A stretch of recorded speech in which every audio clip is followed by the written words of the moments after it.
我是赵少康，欢迎你来到 TVBS 少康战情室。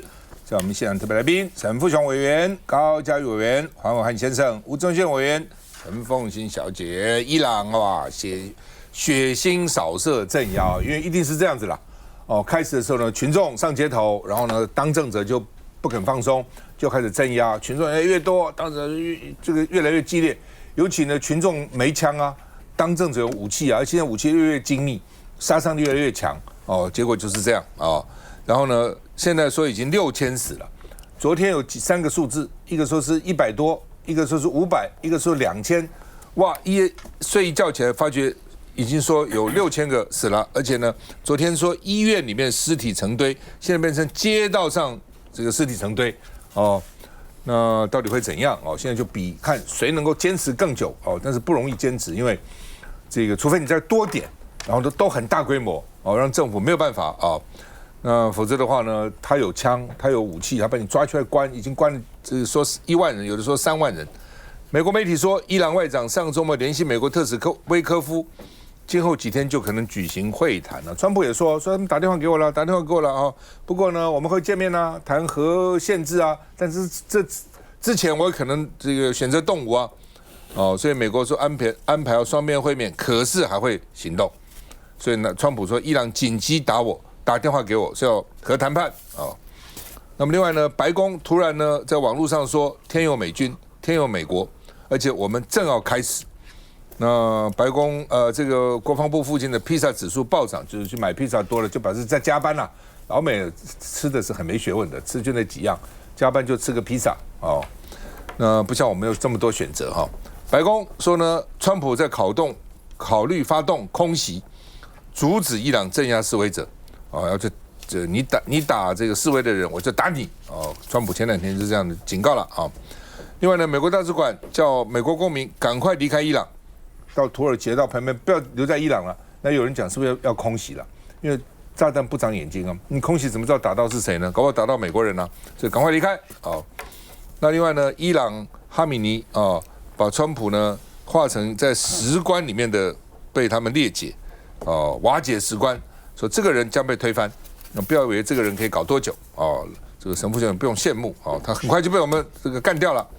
而且伊朗的最高领袖是用俄语发文，哦，是美国严重失算，表示我们跟俄国关系不错哦，哦，你不要来搞我们哦，哦。那另外呢，如果伊朗被攻击，要给美国永生难忘的教训，说我们伊朗现在在心理战、经济战、这个军事战、反恐战4线战争哦，所以呢，我们不怕美国。而且呢，这个大陆外交部已经说反对干涉别国内政，哦，你川普干嘛介入人家内政干嘛呢？哦，不要介入人家内政。另外呢，3万美金部署在中东，川普说还有4大绝招：经济啊、军事啊、网络啊，还有呢这个影响力的作战。说川普有很多绝招哦。另外呢，川普说你们谁敢跟伊朗有贸易往来，到美国的产品加25%的关税，说中国可能变成最大苦主，因为中国的跟伊朗的贸易关系蛮密切的。我们看一下。伊朗首都德黑兰一家医学中心附近的停尸间传来家属哭泣的声音。停尸间简陋的担架上，后方地板上全是示威者的遗体。伊朗示威遭当局暴力镇压，根据外媒报道，死亡人数已经逼近700人，但这恐怕只是目前能统计到的数据，实际人数恐怕早已破千。与此同时，伊朗当局持续大内宣，号召清政府示威，伊朗总统还亲自出席。ما خواهان جنگ نیستیم ولی برای جنگ آمادگی کامل داریم. در این حال همونطور که بارها گفتم ما برای مذاکره هم آمادگی داریم. 伊朗外长喊话美国已经做好战争的准备，美方最新回应，外交谈判是首选，但也保留所有选项。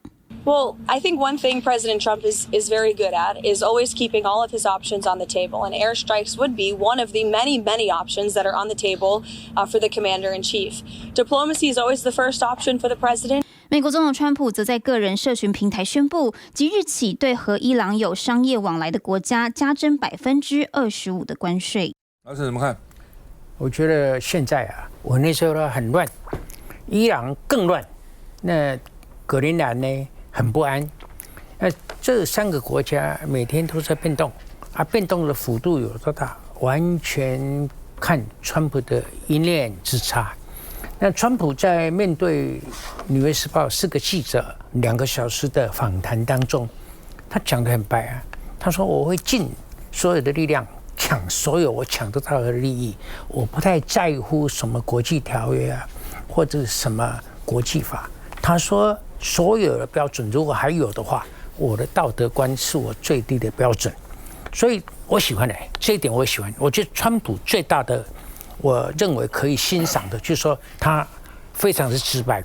他讲这些话的时候，没拍谁，面不扬，就是讲你知，我不得给你。所以今天你刚才讲的，就是说，伊朗官方还想试图跟美国的驻伊代表谈，看看有没有谈判的可能，尤其有关核能的问题。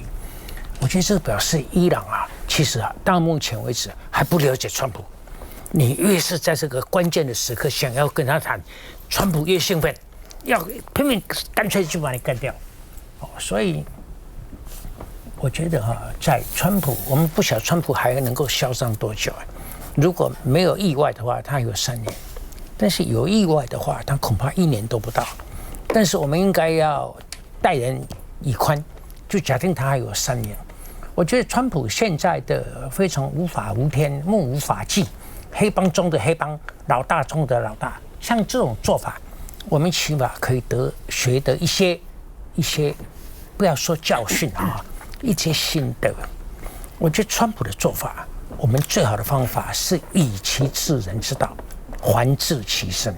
所以这个民进党应该懂得这一点。如果你去给川普讲说我们总统希望过境外交，因为这个对我们的这个主权伸张很重要，川普会说 shit what is that， 对不对？他根本看不起这个东西。那我以前常在本节目唱说，我们是民主的堡垒，自由的明灯，这种话也不用讲了。川普的心目中没有什么叫民主，什么叫自由，什么叫正义跟邪恶，什么叫这些公义这些，川普的心目中1块钱都不值，不给蛋。川普在意的就是他的利益有没有拿得到。当你决定你全部的赌注要放在美国这一边的话，你就要铁定的心，就是说我的忠诚不能被怀疑我一定要100%的导向你这边你要我给你什么东西，我一定照给不误，这点你要做到。但是呢，如果做到这样的话，我们其实很笨就像今天不久，也许未来要发布的关税的部分这个台积电的部分我觉得虽然我们的总统、我们的内阁、我们的阁揆、我们的国防部、我们的军方都告诉我们要做豪猪，其实台湾一直不是豪猪。我常常呼吁说台湾应该要做狐狸，其实台湾老早就是狐狸了。但是这个台湾可以做狐狸的条件是来自民间的力量，来自民间的韧性。那这一点很厉害。这一点你看，就是说我们川普起码到目前为止是吃定我们，但是我们受到的伤害还没有立即表现。但是呢，我们可以利用这川普的个性所展现、所留下的空间好好用来处理两岸的关系。好吧，到底川普对伊朗会不会用兵？我们看一下。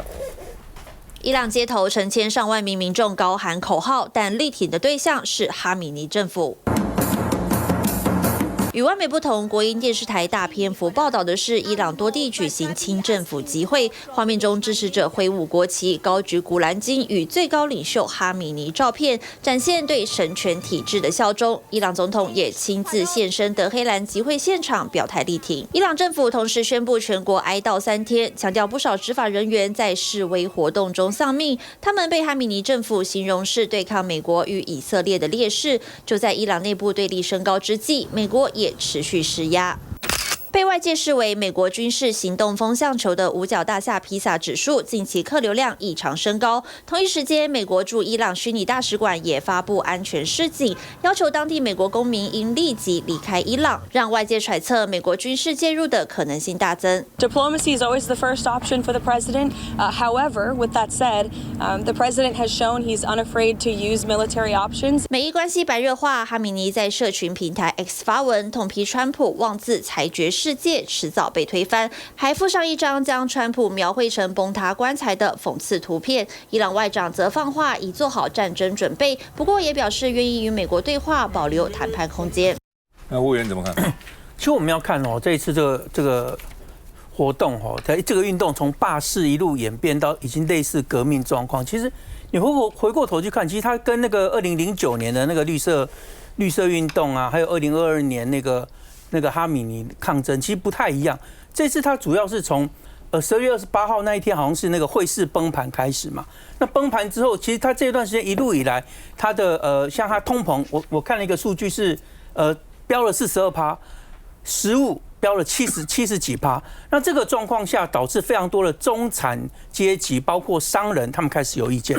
所以一开始罢市是由德黑兰他们那边的一些购物商城的一些店家开始一直开始发起的。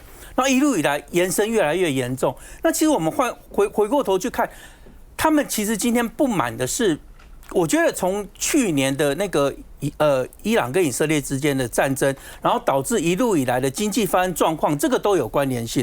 所以这些中产的商人他们受不了了。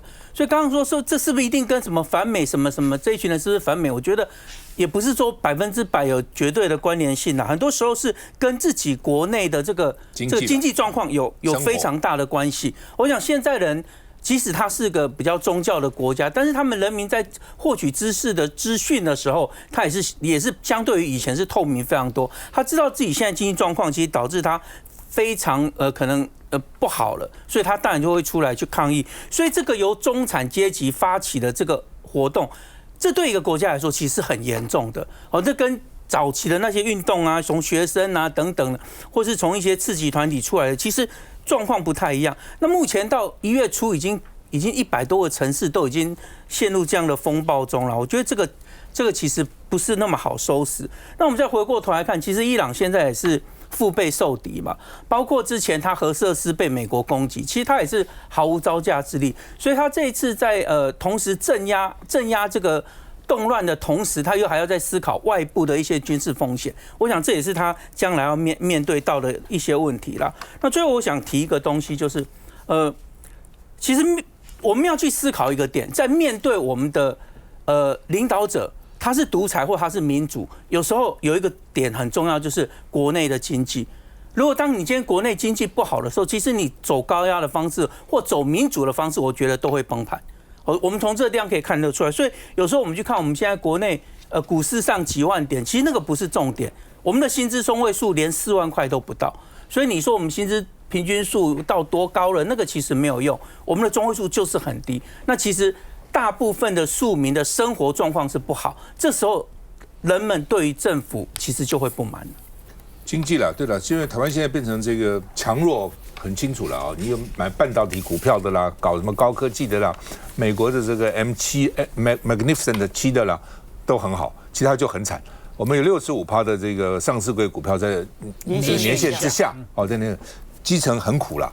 我知道很多传统产业，钢铁啦、纺织啦、染整啦、这个造纸啦，这些这个工具机等等很多，比如有3条生产线只开1条，甚至1条都开不满，真的很惨整个基层大家只看到哇平均数不错，其实基层很苦的那基本上这个说有6个国家可能会遭殃，川普说要加25%关税，还加上原来的比如大陆原来20%，再加25%就45%中国恐怕会变成很大的苦主。另外有人说，他会不会把荷姆兹海峡给它封锁？这一封锁，全世界的31%的生产的石油都要从这边走，都很麻烦的。所以油价已经涨了63、64块了金价、银价也涨了那但是也有人说不是那么容易了，他是从波斯湾到阿拉伯海。说呢，有的时候呢，可能这些国家有意见了，你就把我们封锁掉了呢？那美国海军会不会去干涉呢？所以呢，有风险但是会不会这个真的被封锁，也是大家这个持续在关切的一个重要的议题。我们休息一下再回来。当然。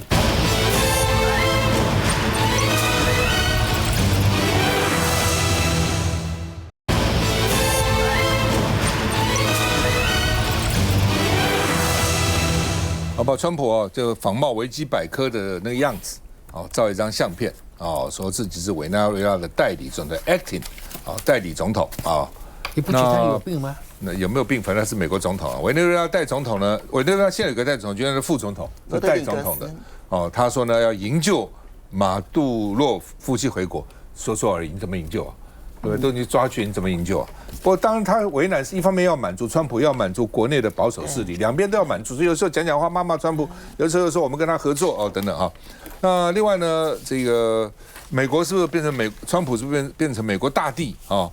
所以呢，委内瑞拉总统是说，只有我代理总统跟一个被美国抓去的总统是真的执政的。川普叫什么代理总统呢？乱讲哦。那另外呢，川普15号要见委内瑞拉反对派的领袖马查多。马查多说，上次总统选举我是赢的，赢那个马杜洛，只是被他们做票做掉了，应该把总统位置给我。哦，那他要去，但是川普不给他。川普说他没有办法，他说在委内瑞拉他的支持度不够高。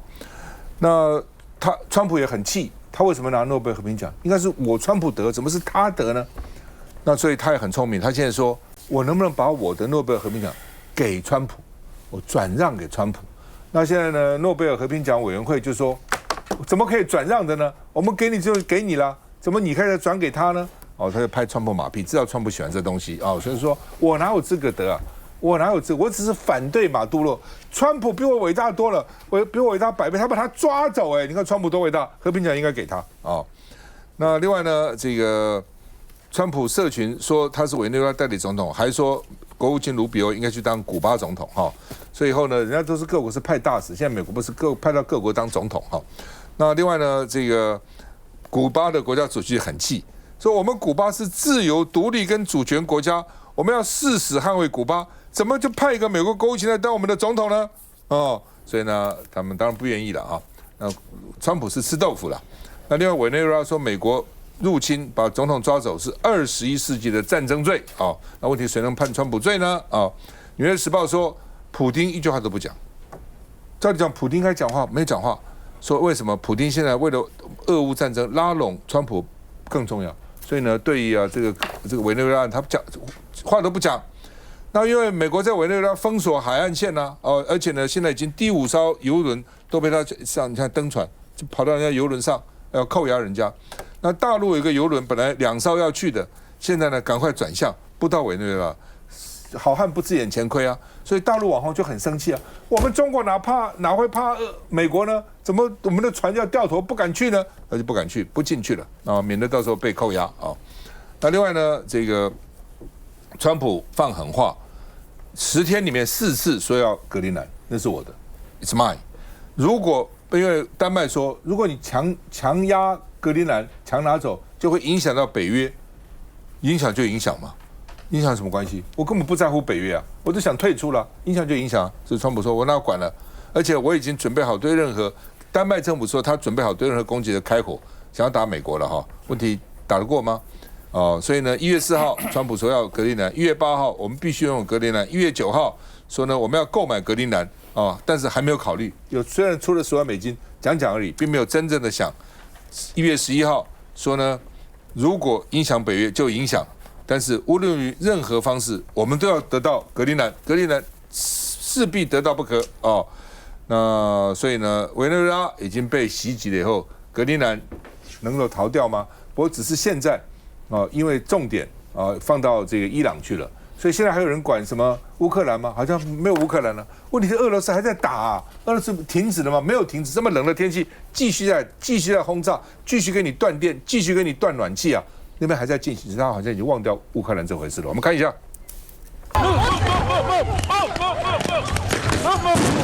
宛如逃离战场的景象，一边是示威者，一边是美国 ICE 执法人员。明尼苏达州示威者不敌催泪瓦斯，咳个不停，另外一头也有示威。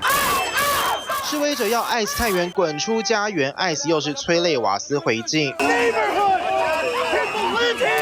对立越来越激烈，推挤冲突不断。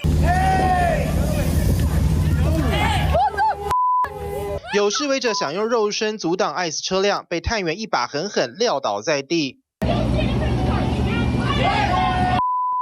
换个角度看，示威者只是拿手机拍摄，没有武器也被撂倒了。国土安全部增派上百名 ICE 探员到明尼苏达州，对立恐怕更恶化。明尼苏达州对联邦政府提起诉讼，希望阻止 ICE 增援。只是总统川普似乎很享受大权在握。川普在社群抛出一张假的维基百科截图，为自己添加新职位委内瑞拉代理总统，任期从今年1月开始。这让正牌的委内瑞拉代理总统气得大骂，绝不接受外力干预。He visto por allí caricaturas en Wikipedia de quién manda en Venezuela. Bueno, aquí hay un gobierno que manda en Venezuela. Aquí hay una presidenta encargada y hay un presidente rehén en los Estados Unidos. 川普帮自己加戏，插手委内瑞拉，美国人也不买单。48% of the American public approving that operation, according to CBS News YouGov. But take a look here at Trump's handling of Venezuela. Considerably lower at negative 14 points, 10 points below the net approval rating of the U.S. military removing Maduro. 更惨的是，川普总体的净支持度转正为负，已经305天了，还没翻盘回来。放心。欢迎大家来到唐罗主义时代。好，那这个唐罗主义现在已经是川普自己挂在嘴巴里头，去自己夸耀说这就是他所创造的时代。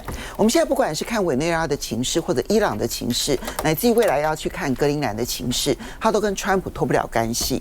那么当然，我必须要说，不管委内瑞拉也好，或者是伊朗也好，那就是一个标准的失败国家。失败的源头当然是美国的制裁，美国现在可以制裁所有的国家，但是更重要的是，它内部呢，在被制裁经济走下坡的过程当中，其实它贪腐的问题非常的严重。所以你看，同样被美国制裁这么长的时间，但是其实内部一直没有发生政变，这种大规模抗议的是古巴。古巴更久啊，60几年啊。可是呢，因为古巴内部它的贪腐问题没有那么严重，所以古巴尽管经济不好，但是它的医疗照护得非常好，所以呢，古巴人其实是可以忍受的，而且他们还是痛恨美国。所以我觉得关键点，所以这两件事情都必须要同时放在一起。贪腐会导致一个国家失败吗？不一定。其实我看过一个韩国的学者研究，那么韩国曾经很贪腐，但是是在经济发展最好的时候，所以贪腐不一定等同于国家会失败。可是如果说你国际上面处不好，然后被强权所这个制裁，那么所威胁，那么同时你内部又贪腐的话，它就注定会是一个失败国家。所以委内瑞拉也好，伊朗也好，都是失败国家。好，现在关键点是川普要什么？那么川普呢，其实他从第一任到现在，他所采取的方式都是突袭式的军事行动。我前几天听胡佛研究所3位历史学家他们在讨论川普在历史上面可能会有一些什么样的定位。他们其实提到了一个很重要的概念，就是呢，川普是在战争当中唯一有退场机制的总统，他是打完了就跑，他绝对不留恋。所以你看，不管是其实他第2任已经对很多国家采取军事行动了，也门、还有叙利亚、伊拉克、伊朗、索马利亚、奈及利亚跟委内瑞拉这几个国家，他都动手了，可是他都是打完了人就跑了，他绝对不会留恋，他也不会有什么地面部队，他也不会呢，这个我再回头看一看说，哎，我没有完成，我再来攻你一波，都没有。你其实从也门完成任务了吗？没有。那伊拉克完成任务了吗？也没有。奈及利亚你到现在也不知道他的任务到底是什么，可是他打完了之后绝不留恋。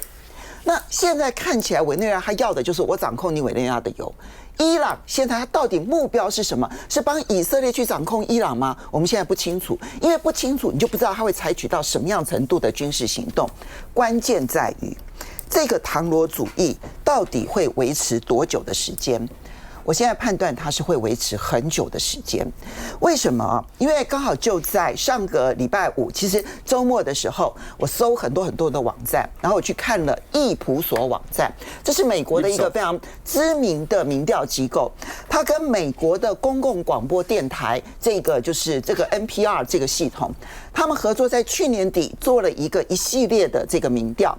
在这份民调当中，他问了几个问题啊，就是你觉得美国应不应该当道德的领导人啊？60%的人说我们应该啊，然后可是呢，60%人觉得现在不是。好，可是关键在于，那你的外交行动要基于什么采取外交行动？那前面一个题目就是，为了和平，美国应不应该要采取行动来干预？我要告诉各位，2017年跟这一次的调查都是将近50%认为不要干预。因为美国人现在心里头对于伊拉克啦、对于阿富汗那时候陷入的20年的那一个困境，他们已经受够了，所以他们不想再一次的喀布尔事件，所以他们不要去陷入战争，那个没完没了的战争。这个其实川普做到了，他没有陷入没完没了的战争。那么只有28%的人认为啊，为了世界的和平啊，应该要干预，所以不干预现在是美国的主流。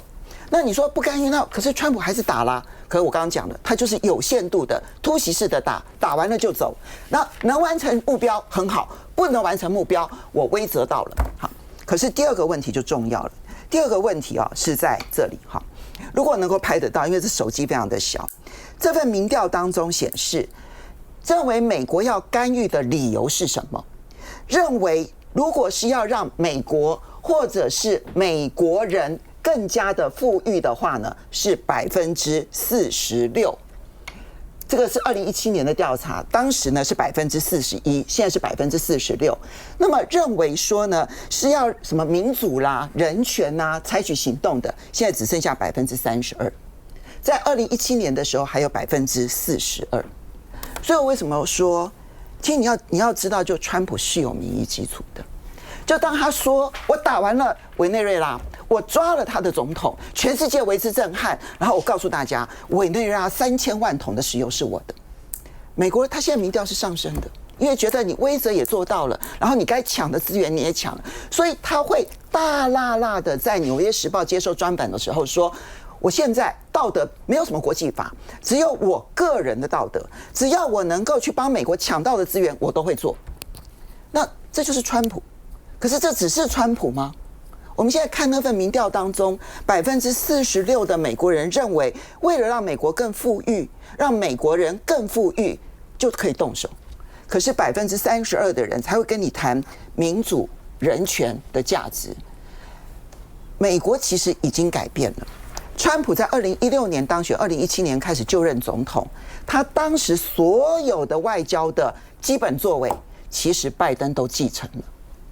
那么，所以从2017年开始就是川普时代，到现在还是川普时代。川普的下一任总统是不是这样的态度呢？我觉得他可能不会那么样子的夸张，那么的戏剧化，那么的没有道德感，但是他的基本态度是不会变的。谢谢。